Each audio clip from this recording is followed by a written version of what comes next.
Assalamualaikum warahmatullahi wabarakatuh. Perkenalkan, nama saya Muhammad Zulham dan kali ini saya akan membuat video untuk tugas hukum diplomatik dan konsuler. Yang dimana dalam video kali ini saya akan menjelaskan beberapa prinsip-prinsip hukum di dalam hukum diplomatik dan konsuler.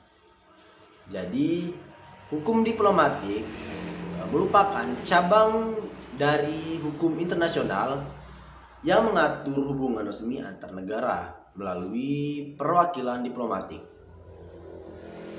Prinsip-prinsip hukum tersebut yang mendasari hukum diplomatik sangat berperan krusial dalam menjaga stabilitas dan keamanan global.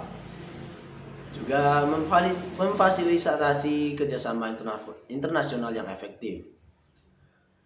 Selanjutnya saya akan menjelaskan beberapa prinsip-prinsip dalam hukum diplomatik. Yang pertama, ada prinsip kedaulatan.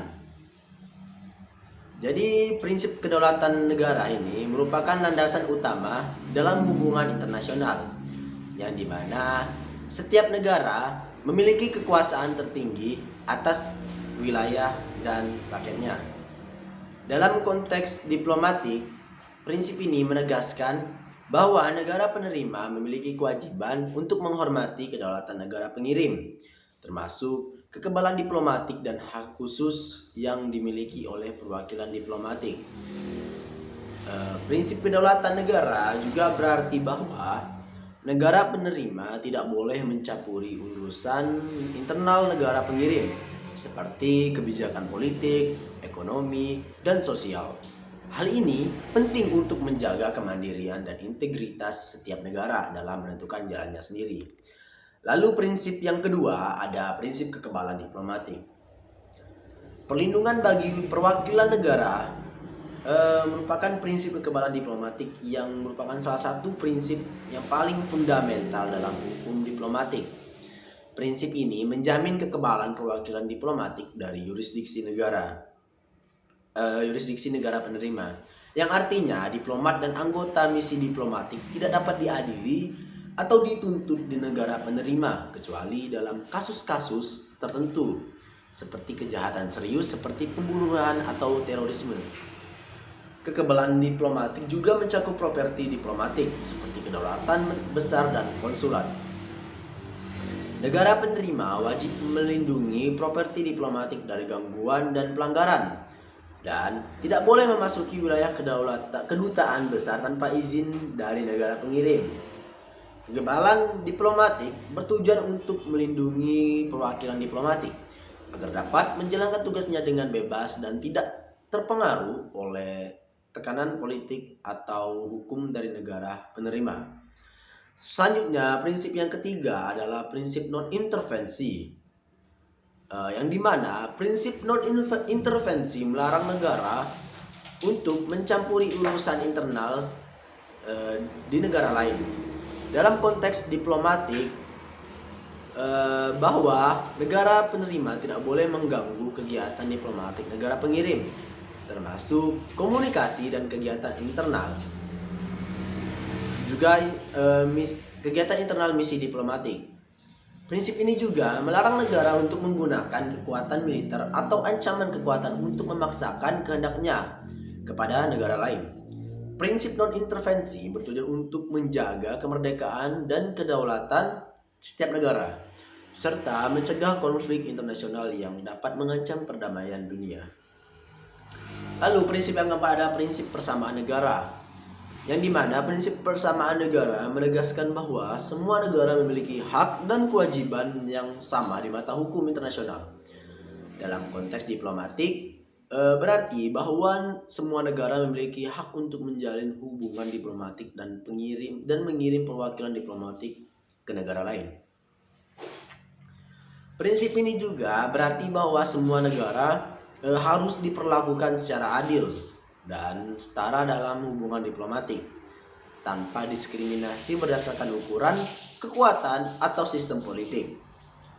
Prinsip persamaan negara bertujuan untuk menciptakan lapangan yang setara bagi semua negara dalam membangun hubungan internasional yang saling menguntungkan. Lalu prinsip yang kelima ada prinsip itikat baik. Prinsip itikat baik ini mengharuskan negara untuk bertindak dengan itikat baik dalam hubungan diplomatik. Ini berarti bahwa negara harus menghormati komitmen internasionalnya, bernegosiasi dengan jujur, dan tidak melakukan tindakan yang merugikan negara lain. Prinsip ini juga mendorong negara untuk menyelesaikan sengketa secara damai melalui dialog dan negosiasi, dan menghindari penggunaan kekerasan atau ancaman. Prinsip itikat baik ini bertujuan untuk menciptakan iklim hubungan internasional yang saling percaya dan saling menghormati. Lalu prinsip yang keenam ada prinsip pelindungan warga negara. Yang dimana prinsip ini mengharuskan negara untuk melindungi warga negaranya di luar negeri, termasuk dari ancaman dan pelanggaran hak asasi manusia. Dalam konteks diplomatik, ini berarti bahwa negara pengirim memiliki kewajiban untuk membantu warga negaranya yang menghadapi kesulitan di negara penerima. Negara pengirim juga dapat mengajukan protes kepada negara penerima jika hak-hak warga negaranya dilanggar, dan dapat meminta negara penerima untuk mengambil tindakan guna melindungi warga negara tersebut. Prinsip perlindungan warga negara bertujuan untuk memastikan bahwa warga negara setiap negara dapat menikmati hak-hak dasar dan perlindungan hukum dimanapun mereka berada. Selanjutnya prinsip yang ketujuh adalah prinsip resolusi atau prinsip resolusi damai, yang dimana prinsip ini mendorong negara untuk menyelesaikan sengketa secara damai melalui negosiasi, mediasi, dan arbitrase.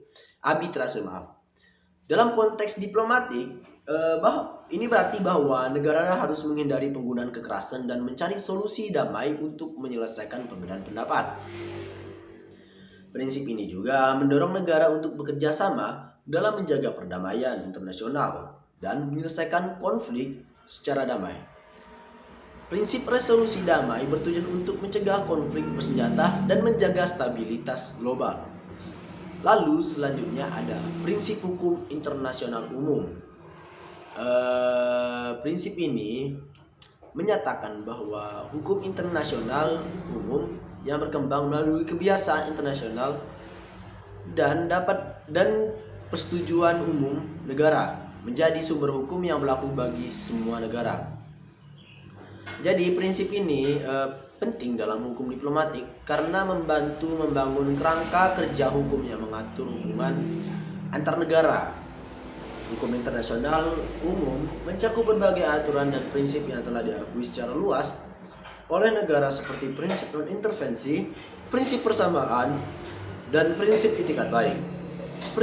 Prinsip hukum internasional umum bertujuan untuk menciptakan aturan hukum yang berlaku universal dan dapat diterima oleh semua negara.